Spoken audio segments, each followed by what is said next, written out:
بسم اللہ الرحمن الرحیم اللہ ولی الذین آمنوا یخرجهم من الظلمات إلى النور والذین کفروا أولیاؤهم الطاغوت يخرجونهم من النور إلى الظلمات أولئك أصحاب النار هم فيها خالدون. الحمد لله رب العالمين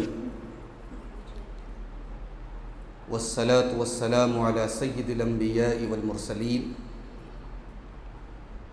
وعلى آله وصحبه أجمعين أما بعد.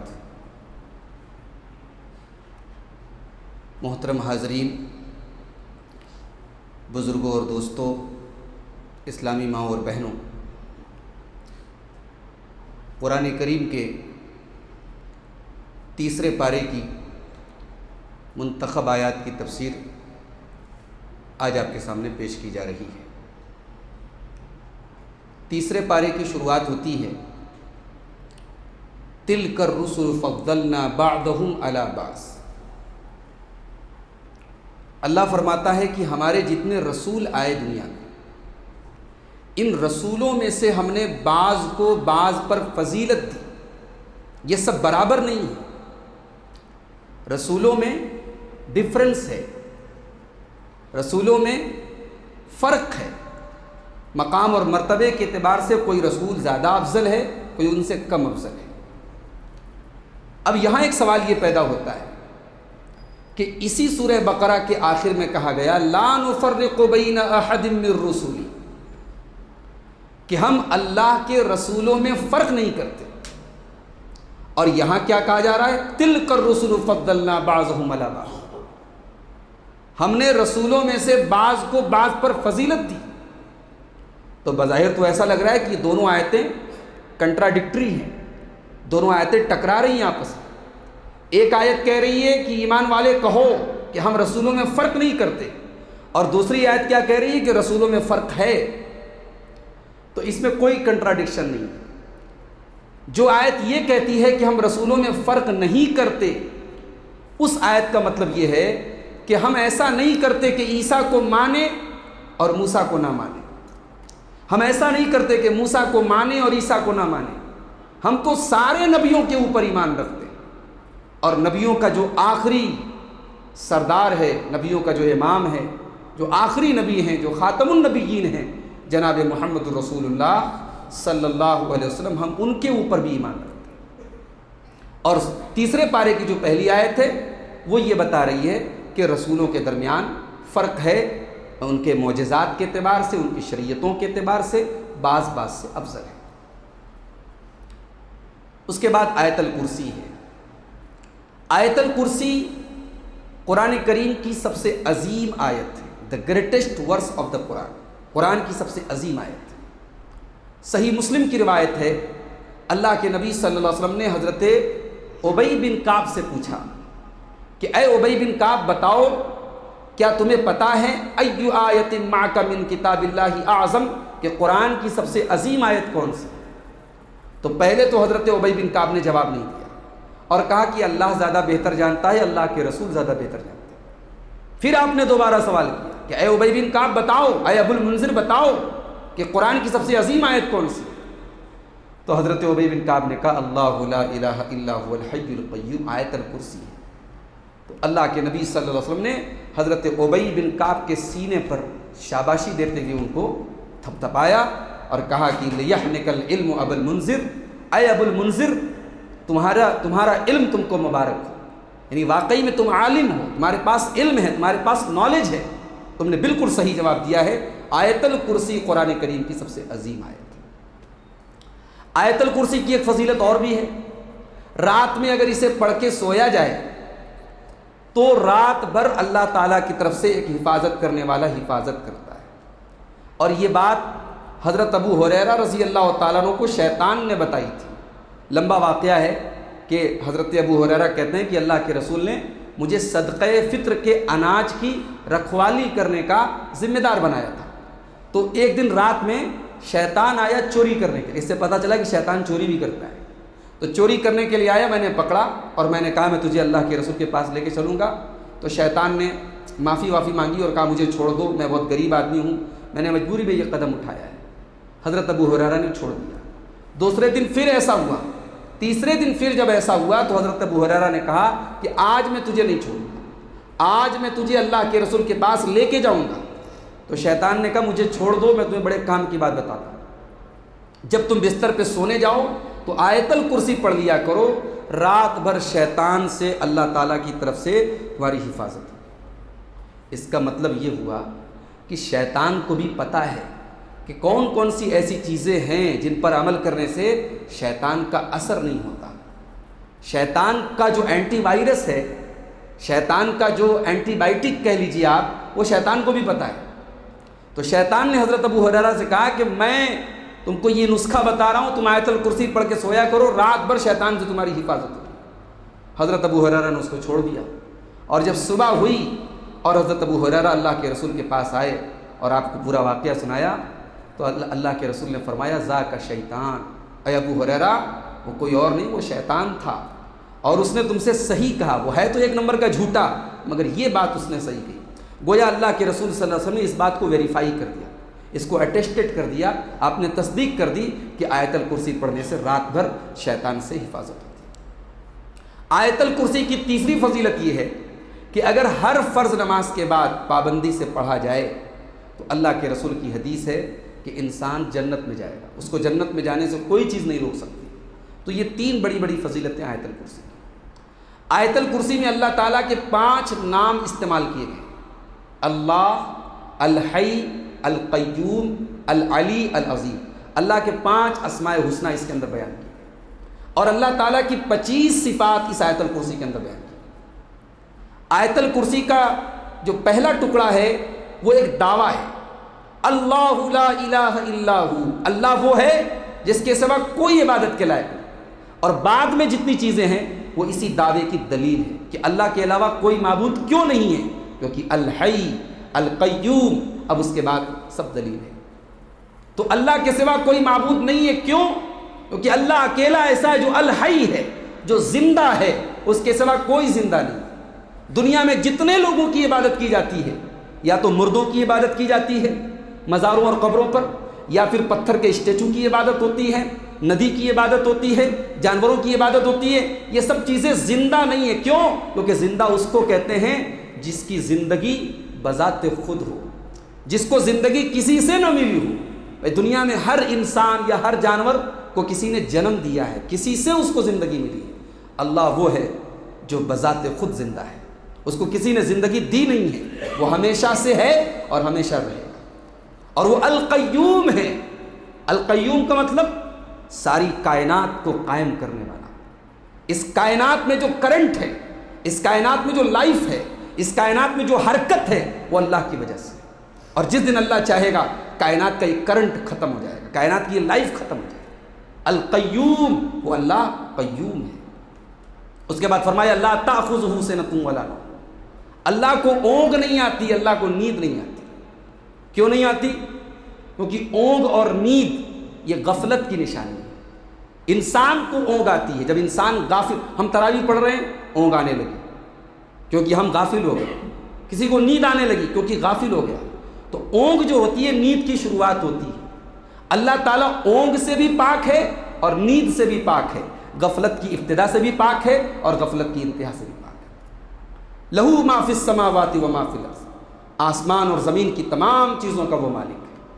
من ذا الذی یشفع عندہ الا باذنہ، کون ہے جو اللہ کی بارگاہ میں کسی کی سفارش کر سکے؟ دنیا میں کوئی بڑا بادشاہ ہے، کوئی بڑا منسٹر ہے تو اس کے پاس ہم سفارش لینے کے لیے اس کے پی اے سے کانٹیکٹ کرتے ہیں، اس کے سیکریٹری سے کانٹیکٹ کرتے ہیں، اس کے ایسے دوستوں سے کانٹیکٹ کرتے ہیں جس کا اس کے اوپر دباؤ ہو، پریشر ہو۔ اللہ کے اوپر کسی کا پریشر نہیں۔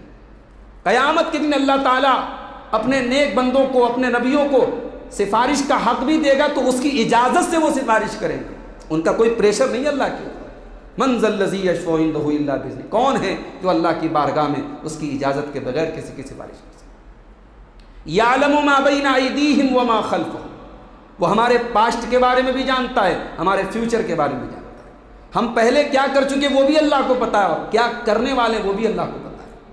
ولا یحیطون بشیء من علمہ الا بما شاء، اور اللہ کے بارے میں ہم اتنا ہی جانتے ہیں جتنا اللہ نے بتایا ہے۔ اللہ کی جو نالج ہے، اللہ کا جو علم ہے، اس کے نبیوں کو بھی اتنا ہی پتہ جتنا اللہ نے بتایا۔ وسع کرسیہ السماوات والارض، اور اس کی کرسی آسمانوں اور زمین کو گھیرے ہوئے۔ اب اس کی کرسی کیسی ہے؟ کرسی عرش سے چھوٹی ہے، عرش کرسی سے بڑا ہے، اور کرسی اتنی بڑی اللہ تعالیٰ کی ہے کہ آسمانوں اور زمین اس کے اندر سما سکتے ہیں۔ اب یہ کرسی کیسی ہے، اس کی کیفیت ہمیں نہیں پتہ، لیکن اللہ کی کرسی ہے، ہمارا اس کے اوپر ایمان ہے۔ ولا یؤودہ حفظہما، اور آسمانوں اور زمین کی حفاظت اللہ کے لیے کوئی مشکل کام نہیں ہے۔ وہو العلی العظیم، اور اللہ تعالیٰ علی ہے، علی کا مطلب اوپر ہے، اللہ بلند ہے، اور عظیم ہے، اللہ عظمت والا ہے۔ یہ ہے آیت الکرسی۔ اس کے بعد ایک غلط فہمی کو دور کیا گیا کہ کسی کی گردن پر تلوار رکھ کر کے آپ اسلام قبول نہیں کروا سکتے۔ اسلام میں جبر نہیں ہے، اسلام میں فورس نہیں ہے۔ لا اکراہ فی الدین، اللہ کے دین میں اکراہ نہیں ہے، اللہ کے دین میں فورس نہیں ہے۔ کیوں؟ اس لیے کہ فورس اس چیز کے لیے کیا جاتا ہے جو چیز چھپی ہوئی ہو، جو چیز سیکرٹ ہو۔ اسلام سیکرٹ نہیں ہے، اسلام اوپن ہے، اسلام کی تعلیمات کلیئر ہیں۔ قد تبین الرشد من الغی، اسلام بالکل واضح ہے، لہٰذا اسلام قبول کرنے کے لیے کسی کو فورس نہیں کیا جائے گا۔ اور اگر کوئی فورس کر کے اگر اسلام قبول بھی کر لے تو اس کے اسلام کو اللہ کے یہاں قبول اس کو مانا نہیں جائے گا۔ دین کے اندر فورس نہیں ہے، دین کے اندر زبردستی نہیں ہے۔ اس کے بعد یہ بتایا گیا کہ اللہ کی راہ میں خرچ کرنے کا کیا سوال ہے۔ بڑی پیاری مثال اللہ نے دی، فرمایا مثل الذین ينفقون اموالهم فی سبیل اللہ کمثل حبة انبتت 7 سنابل فی کل سنبلۃ 100 حبہ، جو لوگ اللہ کی راہ میں خرچ کرتے ہیں ان کی مثال اناج کے دانے کی طرح ہے۔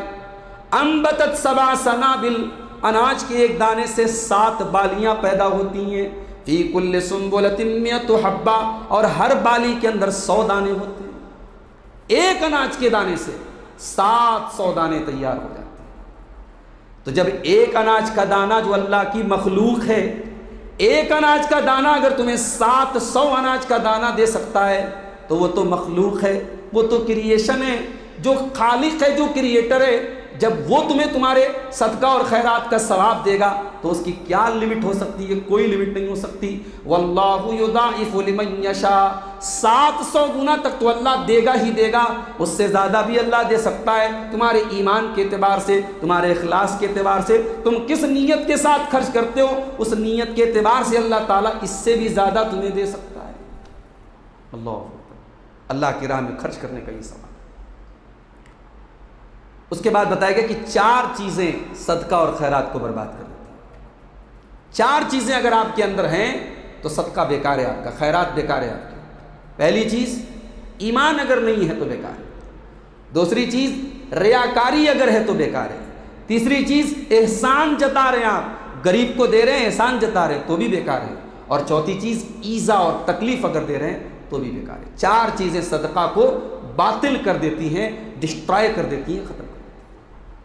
اس کے بعد یہ بات کہی گئی کہ اگر آپ اللہ کی راہ میں صدقہ نہیں دے سکتے تو آپ کے دروازے پر جو سائل آیا ہے آپ اس سے بھلی بات کہہ دیں اور اس کو معاف کر دیں۔ اگر سائل آپ کے ساتھ بدتمیزی بھی کرے آپ معاف کر دیں تو یہ اس صدقہ سے بہتر ہے جو صدقہ دے کر کے احسان جتایا جائے۔ فرمایا قول معروف ومغفرۃ خیر من صدقۃ یتبعها اذی، جس صدقہ اور خیرات کو دینے کے وقت احسان جتایا جائے اور سامنے والے کو تکلیف دی جائے اس سے بہتر ہے کہ انسان بھلی بات کہہ کر کے سائل کو لوٹا دے۔ اچھا، صدقہ خیرات جب ہم کرتے ہیں تو 2 چیزوں کا خطرہ ہوتا ہے۔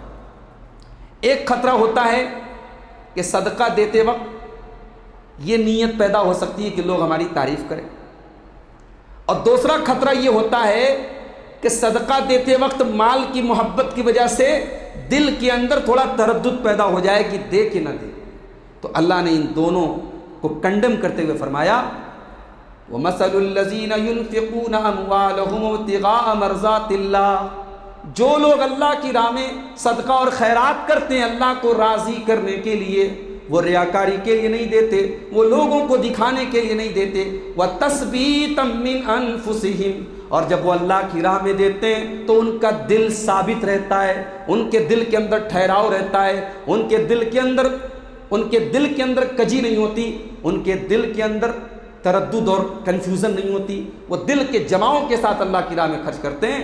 اللہ نے فرمایا ان کے صدقہ کی مثال کیسی ہے، کمثل جنت بربوۃ، جیسے کوئی گارڈن ہے، کوئی باغیچہ ہے جو بہت اونچے ہائیسٹ پلیس پر ہے، کوئی اونچے مقام پر ہے، اصابہا وابل، اور جب اس باغ کے اوپر بارش ہوتی ہے زوردار، فآتت اکلہا ضعفین، تو اس باغ کی پیداوار ڈبل ہوتی ہے۔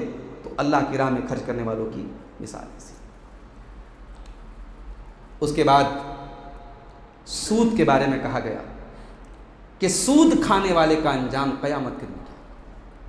جو انسان دنیا میں سود کھاتا ہے، بیاج کھاتا ہے، وہ پاگل ہو جاتا ہے، اس کو اس سے کوئی مطلب نہیں کہ میں نے جس کو قرض دیا ہے وہ پریشان ہے، مجبور ہے، کیا ہے، اسے بس اپنا سود چاہیے، اسے انٹرسٹ پر انٹرسٹ چاہیے، اسے سود پر سود چاہیے۔ تو اللہ کا ایک اصول ہے، الجزاء من جنس العمل، جیسا عمل ہوتا ہے اللہ کی سزا بھی ویسی ملتی ہے۔ تو سود خور کو کیا سزا ملے گی؟ اللہ نے فرمایا الذین یاکلون الربا لا یقومون الا کما یقوم الذی یتخبطہ الشیطان من المس، جو لوگ سود کھاتے ہیں، بیاج کھاتے ہیں، کل قیامت کے دن جب وہ اٹھیں گے تو ان کا حال کیا ہوگا؟ جیسے شیطان نے ان کو چھو کر کے پاگل کر دیا ہو۔ شیطان جس کو چھو کر کے پاگل کر دے، اس انسان کی طرح وہ سود خور، وہ بیاج خور ہوگا۔ ذالک بانہم قالوا انما البیع مثل الربا، اللہ فرماتا ہے یہ بیاج کھانے والے یہ کہتے ہیں کہ بیاج کھانے میں اور کاروبار کرنے میں کیا فرق ہے؟ کاروبار اور بزنس میں بھی تم فائدہ اور پروفٹ کماتے ہیں، اور یہاں پر بھی ہم پروفٹ کما رہے ہیں، دونوں میں فرق کیا ہے؟ بہت سے لوگ دلیل دیتے ہیں کہ بھئی ہم بزنس کر رہے ہیں، 100 روپیہ ہم نے انویسٹ کیا، 110 روپیہ کمایا، تو بزنس حلال ہے اور انٹرسٹ حرام ہے، یہ بات تو سمجھ میں نہیں آتی۔ ہم نے 100 روپیہ کسی کو قرض دیا اور بدلے میں 110 روپیہ لیا، وہ 10 روپیہ انٹرسٹ ہے، اور 100 روپیہ ہم نے بزنس میں لگایا اور بدلے میں ہم نے 110 کمایا، وہ 10 روپیہ پروفٹ ہے۔ تو بعض لوگ اس طریقے کی لاجک پیش کرتے ہیں۔ اللہ نے اس لاجک کا جواب کیا دیا؟ اللہ نے کہا احل اللہ البیع وحرم الربا، اللہ نے سمپل جواب دیا کہ اس لاجک کے پیچھے پڑو ہی مت، سیدھی سی بات یہ ہے کہ سود حرام ہے اور بزنس حلال ہے۔ جب اللہ نے آپ کو حلال الٹرنیٹ دیا ہے تو آپ حرام کی طرف کیوں جائیں گے؟ آپ سیدھی سی بات ہے، دونوں برابر نہیں ہیں، حلال اور حرام برابر نہیں ہو سکتا۔ بھائی جانور بھیڑ بھی ہے اور جانور سور بھی ہے، گوشت تو سور کے اندر بھی ہے اور گوشت بھیڑ کے اندر بھی ہے، لیکن ظاہر ہے کہ بھیڑا حلال ہے اور سور حرام ہے، ایک جانور حلال ہے ایک جانور حرام ہے، گوشت تو دونوں کے اندر ہے، کھانے والے دونوں کھاتے ہیں، مگر ہم یہ نہیں کہہ سکتے کہ دونوں حلال ہے، اس لیے کہ ایک کو اللہ نے حلال کیا اور ایک کو اللہ نے حرام کیا۔ تو سود حرام ہے اور کاروبار حلال ہے۔ یہاں پر ایک بات اور نوٹ کر لیجیے کہ شریعت میں جتنی چیزوں کو حرام کیا گیا ہے، غور کیجئے گا، جتنی چیزوں کو اللہ نے حرام کیا ہے اس کا کوئی نہ کوئی الٹرنیٹ ضرور موجود ہے شریعت کے اندر۔ شریعت کے اندر انٹرسٹ حرام ہے، بیاج حرام ہے۔ اب سوال یہ پیدا ہوتا ہے ہمیں پیسے کی ضرورت ہے تو شریعت نے قرض کا آپشن رکھا ہے کہ جو سماج میں خوشحال لوگ ہیں وہ قرض دے دیں۔ اب جب ہم نے کسی کو قرض دے دیا، اب جس کو ہم نے قرض دیا وہ بیچارہ مجبور ہو گیا، وہ ابھی ہمارا پیسہ لوٹا نہیں پا رہا ہے، تو اللہ نے کیا کہا؟ بڑی پیاری بات کی، اللہ نے فرمایا وَإِن كَانَ ذُو عُسْرَةٍ فَنَظِرَةٌ إِلَىٰ مَيْسَرَةٍ، جس کو تم نے قرضہ دیا ہے اگر وہ پریشانی میں ہے، اگر وہ مصیبت میں ہے تو اس کو تھوڑی مہلت دے دو۔ وَأَن تَصَدَّقُوا فَهُوَ خَيْرٌ لَكُمْ، اور اے میرے بندو اگر وہ زیادہ پریشان ہے اور تمہارا قرضہ دینے کے لائق نہیں ہے تو تم اس مال کو صدقہ کر دو، اس کے اوپر تم معاف کر دو، یہ تمہارے حق میں زیادہ بہتر ہے۔ اب کوئی یہ کہہ سکتا ہے نہیں صاحب ہم نے 100 روپیہ دیا ہے تو 100 روپیہ لے کر کے رہیں گے، وہ مجبور ہے ہم نہیں جانتے، ہم پورا لیں گے۔ تو اللہ نے اگلی آیت میں ڈرایا ہے کہ اگر تم دنیا میں پورا لوگے تو ایک دن آئے گا قیامت کا دن، اس دن ہم تم سے پورا لیں گے۔ وَاتَّقُوا يَوْمًا تُرْجَعُونَ فِيهِ إِلَى اللَّهِ، میرے بندو تم اس دن سے ڈرو جس دن تم اللہ کے پاس لوٹائے جاؤ گے۔ ثُمَّ تُوَفَّى كُلُّ نَفْسٍ مَا كَسَبَتْ، اور اس دن ہر انسان کو اپنے عمل کا پورا بدلہ دینا پڑے گا۔ تم دنیا میں اگر معاف کر دو گے تو وہاں ہم معاف کر دیں گے، اور تم دنیا میں پورا لینے کے چکر میں رہو گے تو وہاں ہم تم سے پورا لیں گے۔ یہ جو آیت ہے وَاتَّقُوا يَوْمًا تُرْجَعُونَ فِيهِ إِلَى اللَّهِ، یہ اللہ کے نبی پر نازل ہونے والی آخری آیت ہے۔ اللہ کے رسول پر یہ آخری آیت نازل ہوئی تھی، اس کے 9 دن کے بعد اللہ کے رسول کا انتقال ہو گیا تھا، اور اس آخری آیت میں ہمیں موت سے ڈرایا گیا ہے۔ نبی کی وفات کے پہلے، اللہ کے نبی کے انتقال کے پہلے جو آخری آیت نازل ہو رہی ہے اس میں موت سے ڈرایا جا رہا ہے، ہمیں اپنے انجام سے ڈرایا جا رہا ہے، اور یہ کہا جا رہا ہے اس دن سے ڈرو جس دن تم اللہ کے پاس لوٹائے جاؤ گے۔ اس کے بعد سورہ بقرہ ختم ہو رہی ہے۔ اب سورہ بقرہ کی جو آخری آیت ہے اس میں ایک دعا ہے، اور بڑی پیاری دعا ہے، ربنا لا تؤاخذنا ان نسینا او اخطانا، اے ہمارے پروردگار اگر ہم سے بھول ہو جائے، ہم سے خطا ہو جائے تو ہماری پکڑ نہ کرنا۔ دنیا کی اور شریعتوں میں بھول چوک معاف نہیں تھی، مگر ہماری شریعت میں بھول چوک معاف۔ روزہ رکھے ہوئے آپ بھول گئے آپ کہ آپ روزہ ہیں، کچھ کھا لیا منہ میں ڈال لیا، آپ کا روزہ انشاءاللہ نہیں ٹوٹے گا۔ بھول سے آپ نے کوئی کام کر لیا، شریعت نے پکڑ دیں گے۔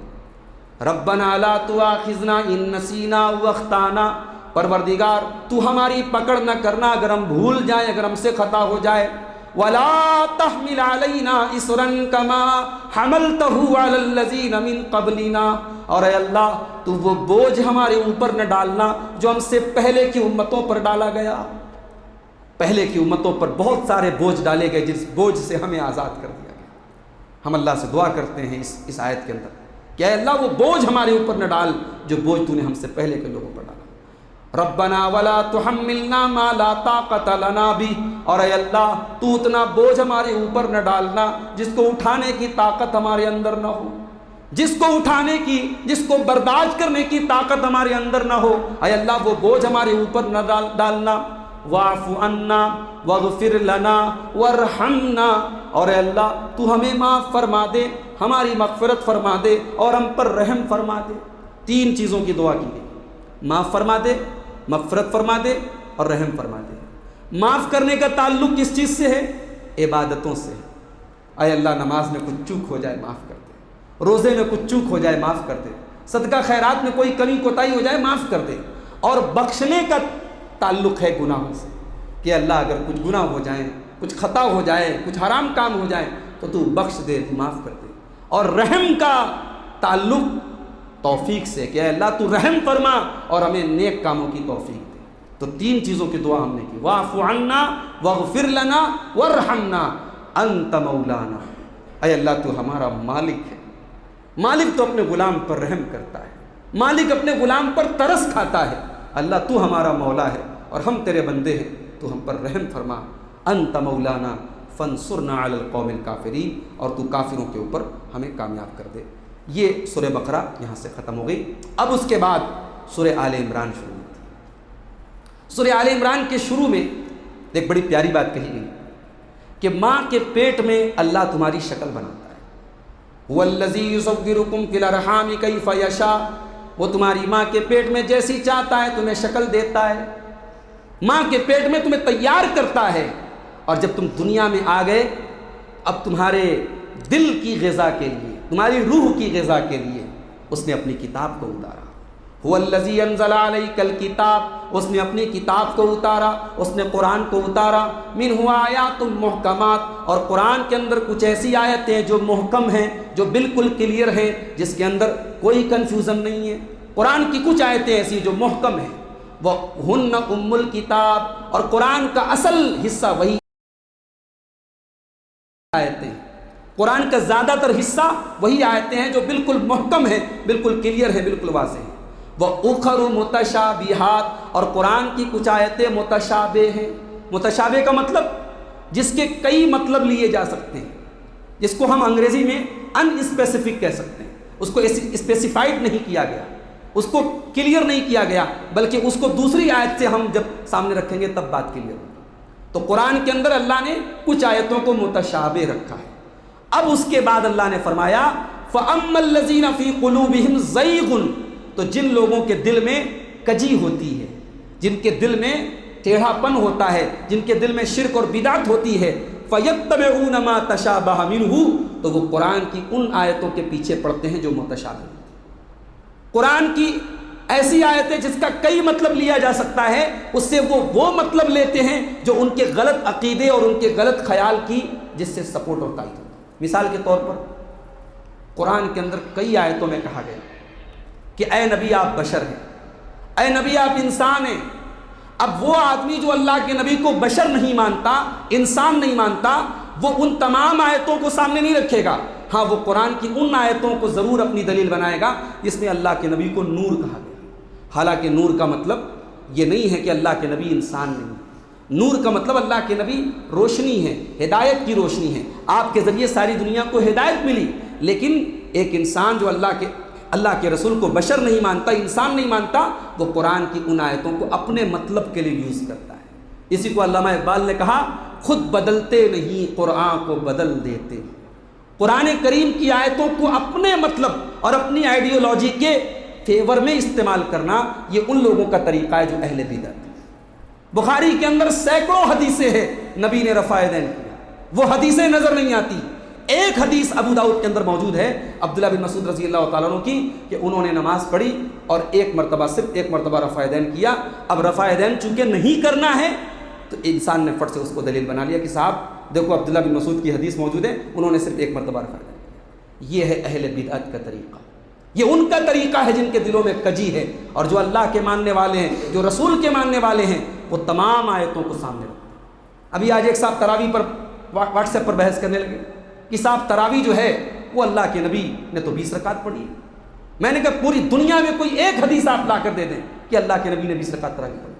تو پھر کہنے لگے کہ تراویح الگ ہے، تہجد الگ ہے، اور آج بھی مکہ اور مدینہ میں تہجد الگ ہوتی ہے، تراویح الگ ہوتی ہے۔ میں نے کہا کوئی ایک حدیث آپ لا کے دے دیں کہ اللہ کے نبی نے تراویح کے نام سے الگ نماز پڑھی ہو اور تہجد کے نام سے الگ نماز پڑھی، کوئی ایک دلیل دے دیں۔ حضرت عمر فاروق کے دور میں بھی 8 ہی پڑھی گئی موطا امام مالک کی صحیح روایت، مگر سامنے والا جب ماننے کا اس کے اندر جذبہ ہی نہ ہو تو وہ صحیح دلیلوں کو سامنے رکھے گا ہی۔ حضرت عائشہ کی بخاری اور مسلم کی وہ حدیث جو بالکل کلیئر ہے کہ اللہ کے رسول رمضان اور غیر رمضان میں 11 رکعت سے زیادہ نہیں پڑھتے تھے، اس سے بڑا ثبوت کیا چاہیے؟ اس حدیث کو جو ہے وہ آدمی کنارے کر دیتا ہے اور کہتا ہے صاحب یہ تو تہجد کے بارے میں، یہ تو تراویح کے بارے میں ہے ہی نہیں۔ تو اہل بدعت کا طریقہ ہوتا ہے وہ متشابہ آیتوں کے پیچھے پڑتے ہیں، ابتغاء الفتنہ وابتغاء تاویلہ، ان کا مقصد ہوتا ہے فتنہ تلاش کرنا، اور ان کا مقصد ہوتا ہے قرآن میں تحریف کرنا اور قرآن کو اپنے حساب سے بیان کرنا۔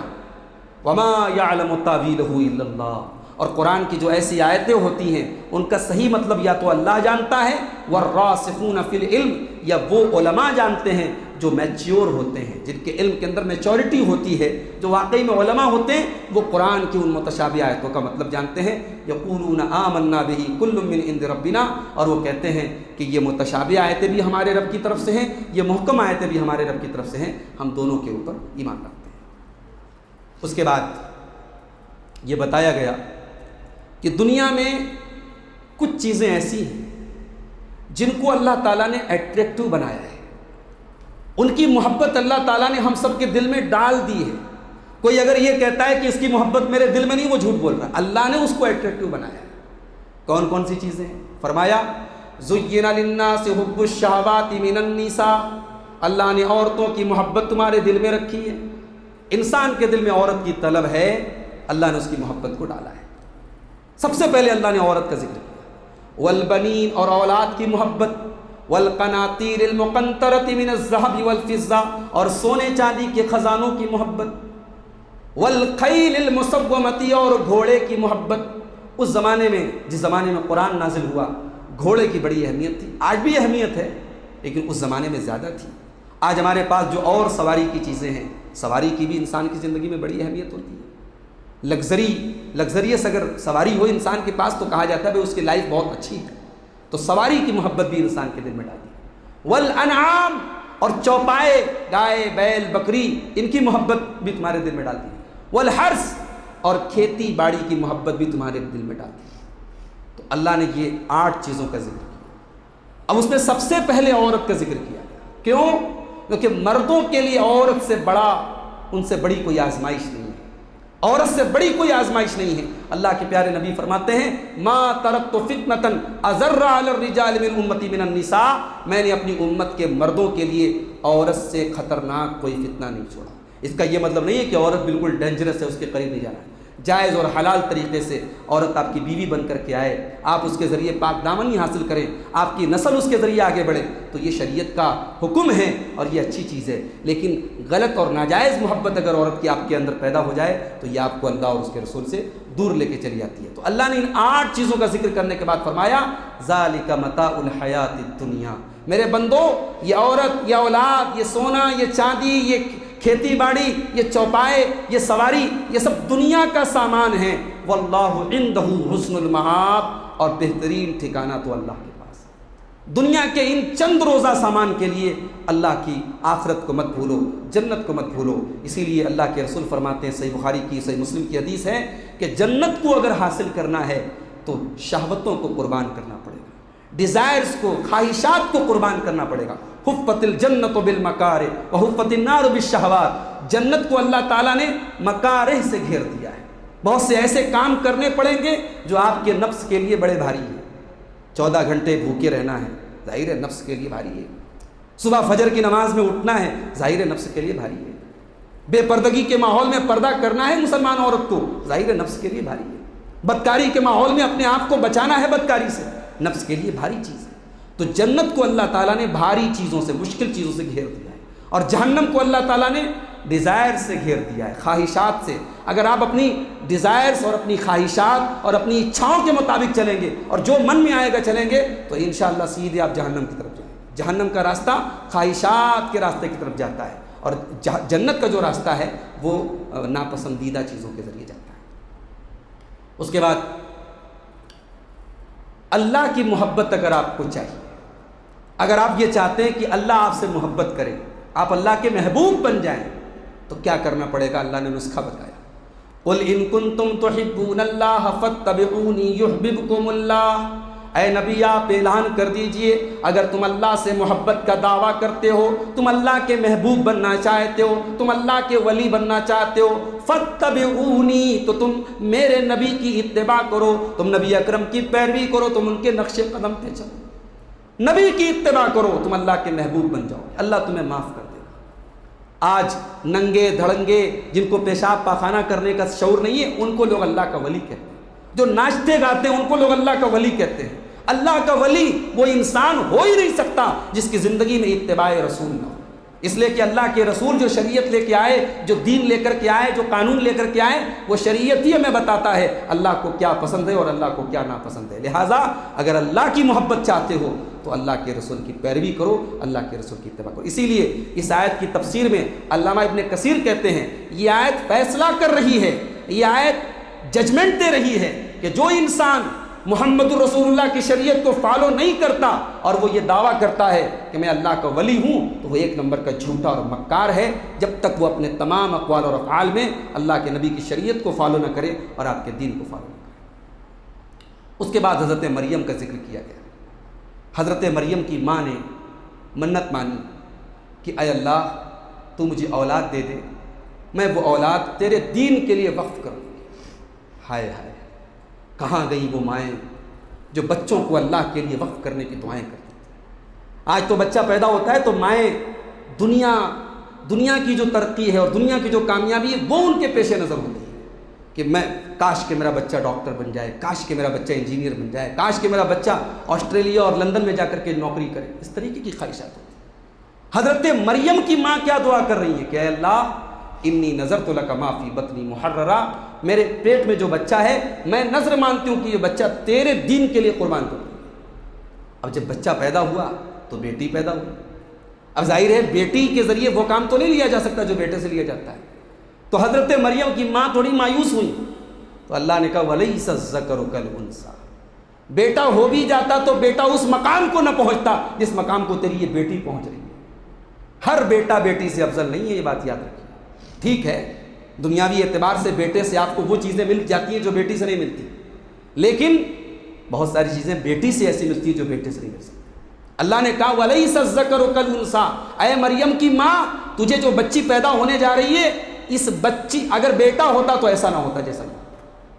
اس بچی کا نام انہوں نے مریم رکھا، اور پھر اس مریم کی پرورش جو ہے ان کے خالو حضرت زکریا علیہ السلام کرتے تھے، اور حضرت زکریا اللہ کے پیغمبر تھے، مسجد میں رہتے تھے، محراب میں رہتے تھے، اور اپنی اس بھانجی کی پرورش کرتے تھے۔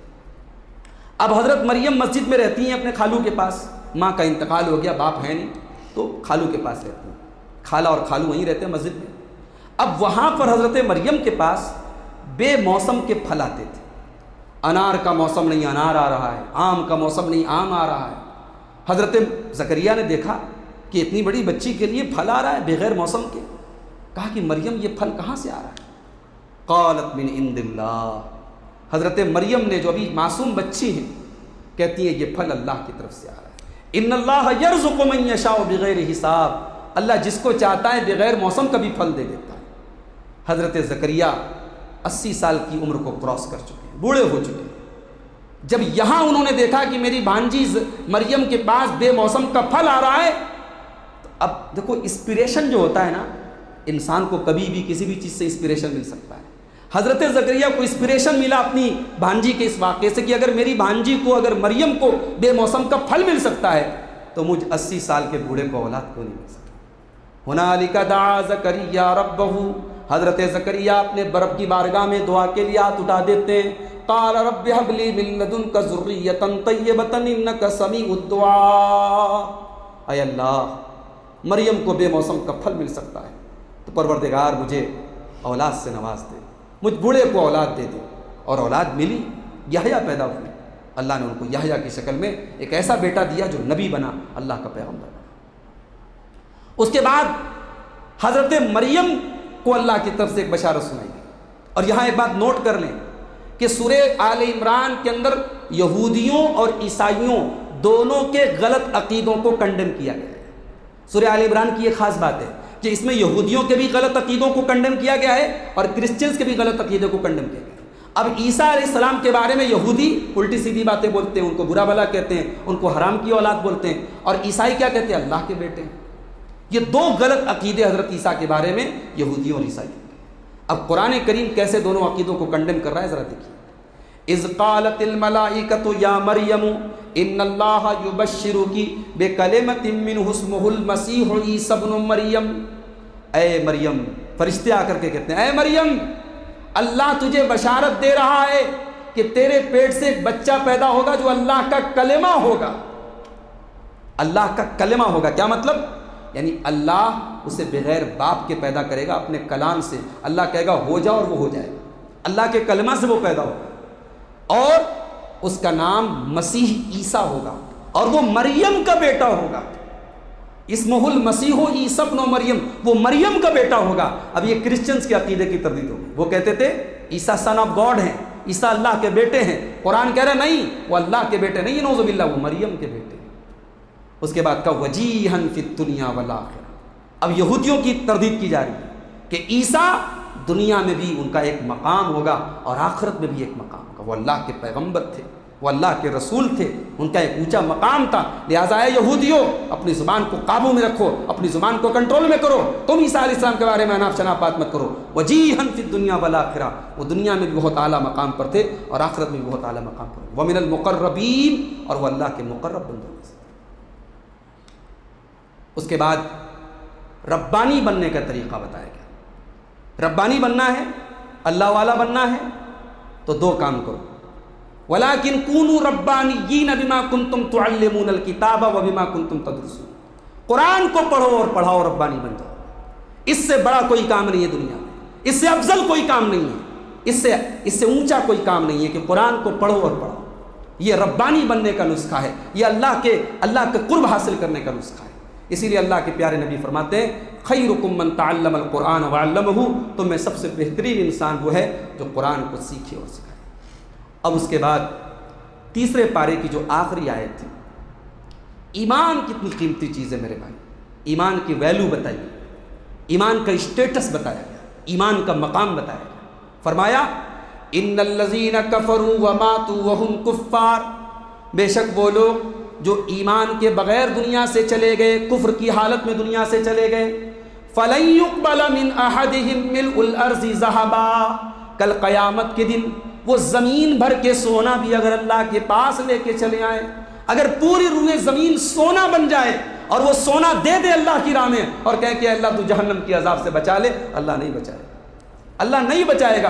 اولئک لہم عذاب علیم، ان کو دردناک عذاب دیا جائے گا، وما لہم من ناصرین، اور ان کا کوئی مددگار نہیں۔ میرے بھائیو، یہ ایمان کی ویلیو ہے، یہ توحید کی ویلیو ہے جو ہمیں اور آپ کو فری میں ملی ہے۔ یہ ایمان ہم کو فری میں ملا ہے۔ اس ایمان کو پانے کے لیے ہم نے کوئی قربانی نہیں دی، ہم نے کوئی گھر نہیں چھوڑا، ہم نے کوئی وطن نہیں چھوڑا، ہم نے کوئی مال اور جان قربان نہیں کی، اس لیے اس ایمان کی ویلیو شاید ہم نہیں جانتے، مگر اس ایمان کی ویلیو اللہ تعالیٰ تیسرے پارے کی آخری آیت میں بتا رہا ہے کہ زمین بھر کے سونا بھی کل قیامت کے دن کوئی لے کے چلا آئے اور اللہ کی بارگاہ میں دے دے اور ایمان اس کے پاس نہ ہو تو it will not be accepted, وہ اللہ کی بارگاہ میں قبول نہیں کیا جائے۔ اللہ ہم سب کو ایمان پر قائم رکھے، ایمان پر ہم سب کا خاتمہ ہو۔ اللہ تعالی ہم سب کو قرآن کریم کی آیتوں کو پڑھنے کی، سمجھنے کی توفیق عطا فرمائے، قرآن کریم پر تدبر کرنے اور غور کرنے کی توفیق عطا فرمائے۔ آمین۔ وآخر دعوانا ان الحمد للہ رب العالمین۔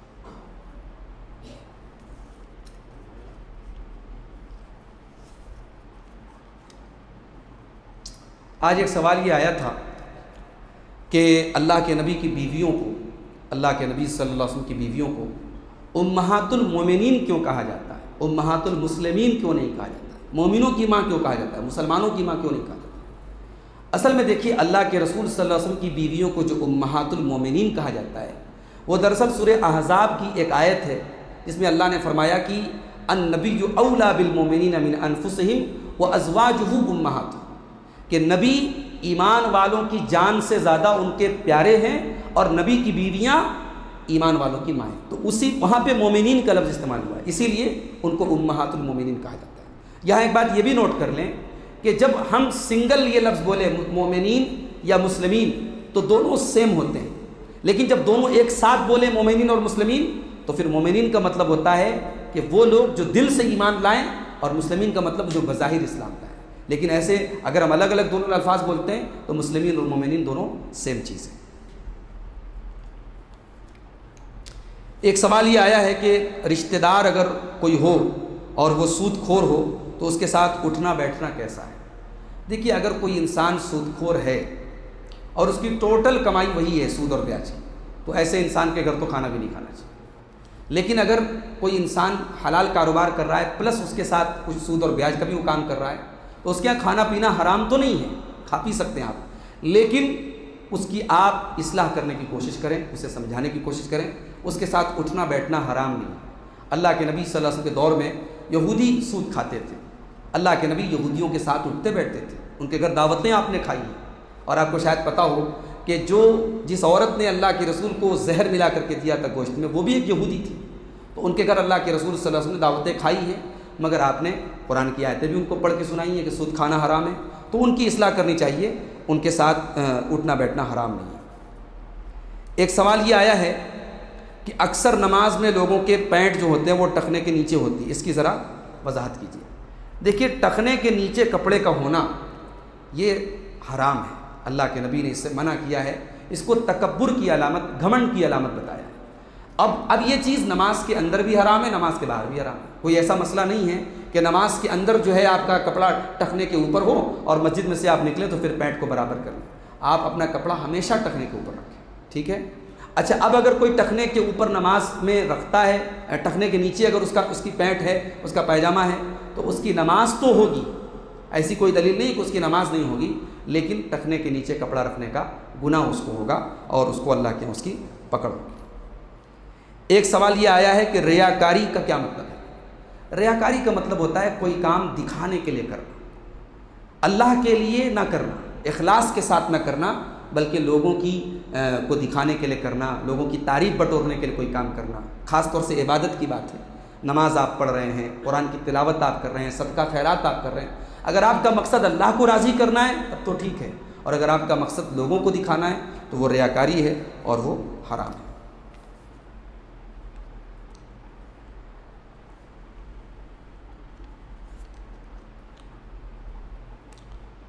وطر کی نماز میں ہاتھ اٹھا کر کے دعا پڑھنا چاہیے یا نہیں چاہیے؟ دعائے قنوت کے بارے میں شاید سوال کیا جا رہا ہے۔ بالکل دعائے قنوت میں آپ ہاتھ اٹھا سکتے ہیں، اللہ کے رسول صلی اللہ علیہ وسلم کے صحابہ سے یہ چیز ثابت ہے۔ یہاں پر لیکن ایک چیز آپ نوٹ کر لیں کہ دعائے قنوت میں جو ہم آمین بولتے ہیں، آمین بھی بولنا صحیح ہے، لیکن آمین دعائے قنوت کے ہر لفظ پہ نہیں بولنا ہے۔ اب فَإِنَّكَ تَقْضِي وَلَا يُقْضَى عَلَيْكَ، اس کا مطلب کیا ہوا کہ اے اللہ تو فیصلہ کرتا ہے، تیرے خلاف کوئی فیصلہ نہیں کر سکتا۔ اب اس پر تو آمین بولنے کا کوئی، آمین تو دعا پر بولی جاتی ہے نا۔ اللہم اہدنی فیمن ہدیت، آپ نے آمین بولا، ٹھیک ہے۔ وعافنی فیمن عافیت، ٹھیک ہے۔ وتولنی فیمن تولیت، ٹھیک ہے۔ وبارک لی فیما اعطیت، ٹھیک ہے۔ وقنی شر ما قضیت، یہاں تک تو آپ آمین بولیں، لیکن اس کے بعد فإنک تقضی ولا یقضی علیک انہ لا یذل من والیت ولا یعز من عادیت تبارک ربنا وتعالیت، یہ سب دعا نہیں ہے، یہ سب ہم اللہ کی تعریف کر رہے ہیں، اللہ کے بارے میں بتا رہے ہیں کہ اے اللہ تیرے خلاف کوئی فیصلہ نہیں کر سکتا، تو برکت والا ہے، تو بلند ہے۔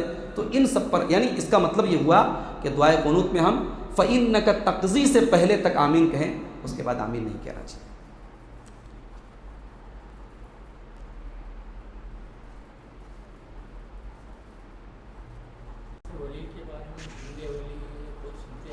جی جی،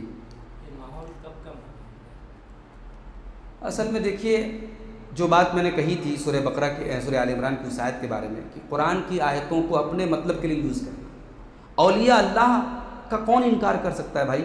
اولیاء اللہ کا ایک مقام ہے، لیکن اولیاء اللہ کا مقام کا مطلب کیا ہے؟ کیا اولیاء اللہ ہماری مشکل دور کریں گے؟ ایک سوال تو یہ ہے، اولیاء اللہ سے ہم مراد مانگیں گے؟ پھر دوسری بات یہ کہ اولیاء اللہ ہے کون؟ اب یہاں تو بھائی ایک انسان زندگی بھر نشہ کرتا تھا، چرس پیتا تھا، ہیروئن پیتا تھا، اور اس کے بعد مرنے کے بعد صاحب وہ ولی ہو گیا، اس کی مزار پہ میلے لگ رہے ہیں۔